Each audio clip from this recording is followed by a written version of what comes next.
সার্জিসের বক্তব্যটা যথেষ্ট যৌক্তিক আমি মনে করি। তবে সার্জিসের এই বক্তব্যকে যদি আমরা যৌক্তিক হিসাবে অ্যাকশনে যাই, হচ্ছে ধরেন এটাকে কার্যে পরিণত করতে যাই, তাহলে একটা প্রশ্ন উঠবে, এই দেশে আমাদের আইন শৃঙ্খলা বাহিনীর কি আদৌ দরকার আছে কিনা।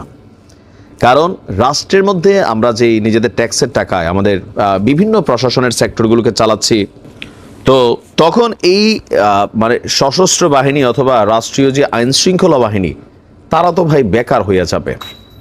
আমার একটা দলের কথা খেয়াল হয়েছে, শুনছিলাম সম্ভবত 1972-এর দিকে বঙ্গবন্ধু শেখ মুজিবুর রহমান তিনি একটা রক্ষী বাহিনী বানাইছিলেন। তবে ওই রক্ষী বাহিনীর হিসাবটা ছিল আলাদা, ওইটা এক ধরনের ভূমিকা পালন করত। আর আজকের দিনে সার্জিস যেই গ্রুপটা বা একটা বাহিনী বানানোর বা তৈরির ঘোষণা দিয়েছেন, তো এইটা হচ্ছে টোটালি ডিফারেন্ট একটা জায়গা থেকে আসবে। বাট বিএনপির সাথে সংঘর্ষ বাঁধবে, আরও ছোটোখাটো কিছু দল থাকতে পারে, সুবিধাভোগী যারা আছেন তাদের সাথে বাঁধবে। তবে এটা একদিকে হইলে কিন্তু খারাপ হয় না, কারণ বাংলাদেশের নাগরিক হিসাবে আমরা যারা রাজনীতি করে ভাত খাই না, অথবা রাজনীতি করে ব্যক্তি ফায়দা নেই না, অথবা রাজনীতি করে ধান্দাবাজি করি না, তারা কিন্তু বাংলাদেশকে দেখতে চাই একটা নিরাপদ রাষ্ট্র। এদেশের মানুষ ব্যবসা করবে, বাণিজ্য করবে, নারীরা ঘর থেকে বের হবে, বাচ্চারা স্কুলে যাবে, গুম থাকবে না, অপহরণ থাকবে না, চাঁদাবাজি থাকবে না। এগুলোতে মানুষ বিরক্ত, আমার আইনের কাছে আমি সুবিচার পাবো। তো এগুলা তো সবসময় আমাদের রাজনৈতিক নেতাদের বক্তব্য থাকে, কিন্তু বাস্তবায়নটা আসলে কতটুকু সম্ভব হয়েছে। বাস্তবতা হচ্ছে যেই দল ক্ষমতায় আসবে অথবা যে দল ক্ষমতায় থাকে, তাদের নেতা কর্মী বিভিন্ন হ্যান ত্যান তাদের ঠেলায় ওই এলাকার আমজনতা তারা নীরব থাকে, তারা আসলে মুখ ফুটে কোনো কিছু বলে না। ব্যবসা বাণিজ্য করার খাতিরে নীরবে চাঁদাবাজি চলে, মানুষ টাকাও দিচ্ছে। এই প্রেক্ষাপটে এই অন্যায় অনিয়মকে ঠেকাতে প্রত্যেক জেলা উপজেলার মানুষকে নিয়ে একটা গ্রুপ তৈরি করা হবে। এই বক্তব্য দিয়েছেন আপনার সার্জিস আলম। গতকালকে তার নিজ জেলা পঞ্চগড়ে মকবুলার রহমান সরকারি কলেজ মাঠে শীতবস্ত্র বিতরণ অনুষ্ঠানে তার এই মন্তব্যটা ছিল। তো তার বক্তব্য হচ্ছে যে সৃষ্টিকর্তা আমাদের যে সুযোগ দিয়েছে সেটি আমানত মনে করি, এই আমানত রেখে মানুষের কল্যাণে যা কিছু করা যায় আমরা করব। তো বিগত 16 বছরে রংপুর বিভাগ সহ অনেক জায়গায় বৈষম্যের শিকার হয়েছে। আর বলা হচ্ছে যে আচ্ছা যাই হোক, তো সার্জিসের এই উদ্যোগটা দরকার হয় না, কেন দরকার হয় না বুঝাই। আবার যদি আমাদের আইন শৃঙ্খলা বাহিনীকে বিরাজনীতিকরণ করে তাদেরকে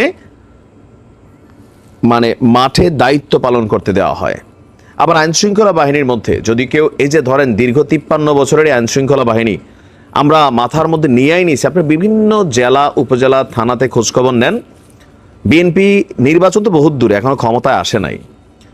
তো লোকাল থানা পুলিশ বিভিন্ন জায়গায় বিএনপির একজন নেতা গেলে ওসি সাহেব সমীহ করছেন, সেকেন্ড অফিসার সালাম দিচ্ছেন, কনস্টেবলরা চায়ের ব্যবস্থা করতেছেন। কেন? আগামী দিনে তারা রাষ্ট্র ক্ষমতায় আসবে, সুতরাং তাদের সাথে ভালো সম্পর্ক দরকার। এখনো কিন্তু আসে নাই, আগামী দিনে আসবে।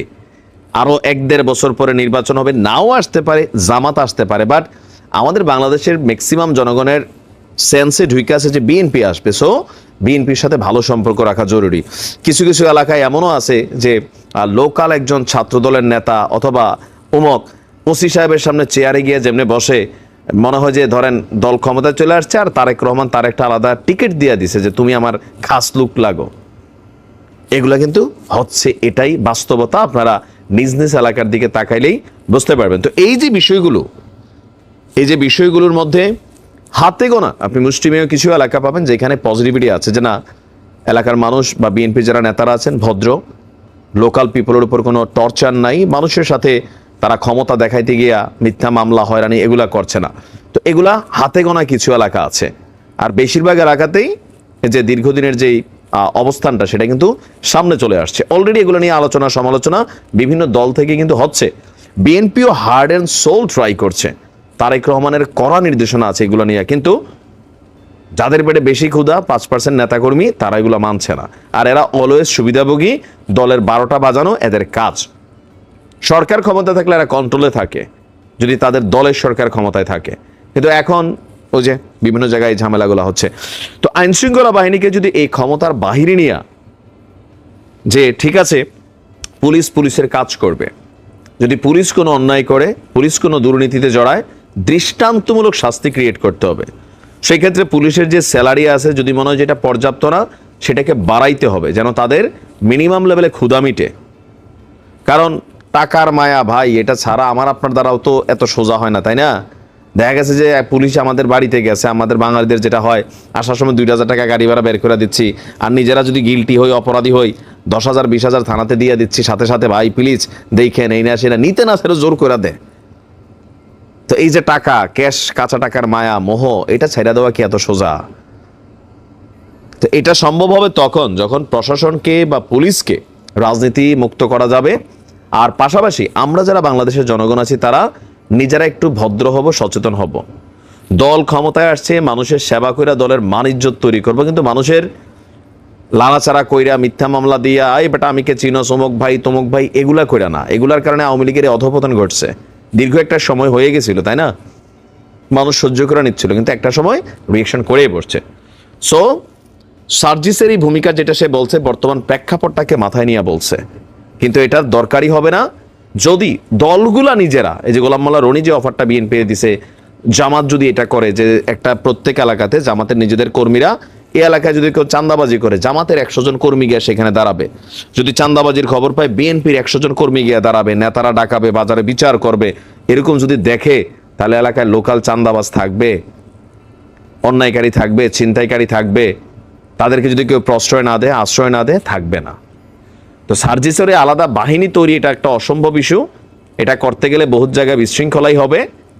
আর এটারে কেউ গ্রুপিং ভাববে, পান্ডা বাহিনী, গুন্ডা বাহিনীও ভাবতে পারে, কেউ কেউ রক্ষী বাহিনীও ভাবতে পারে, নানানভাবে নানান দিক থেকে কিন্তু এই জিনিসটা কাজ করে যাবে। সো বেটার হচ্ছে একটা নিরাপদ বাংলাদেশের জন্য সরকারকে এই ভূমিকাগুলো নিতে হবে, আর আমাদের মধ্যে মানসিক জায়গায় পরিবর্তন আনতে হবে। দেখা যাক কি হয়। ভালো থাকুন।